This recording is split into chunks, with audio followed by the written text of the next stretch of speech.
vice-président est la qualité du job et non pas soit définie par un courant, quel qu'il soit, quel qu'il soit.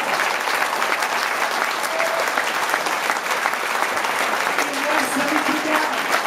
Si tous les vice-présidents, parce qu'ils sont bons, font partie du même courant, c'est la vie.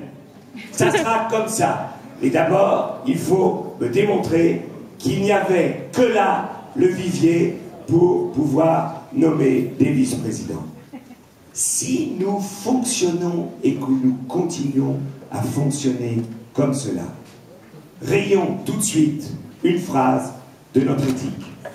Nous faisons de la politique autrement.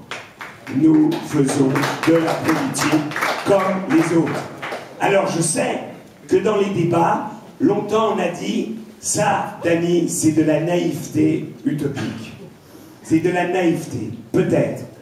Mais comme il n'y a pas beaucoup de combats encore que je vais mener, au moins mener ce combat, que l'écologie politique en France soit un symbole d'un renouveau, d'une imagination organisationnelle pour l'écologie politique dans toute l'Europe. Parce que le problème n'est pas simplement un problème en France, c'est un problème général.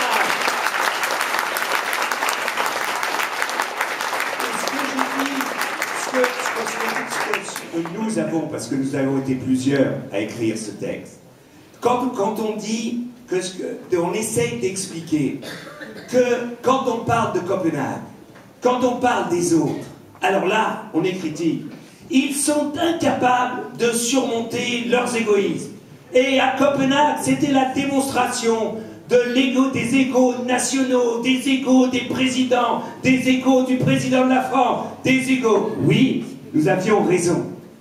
Mais est-ce que dans notre fonctionnement, nous ne sommes pas aussi responsables d'être incapables de surmonter nos égos?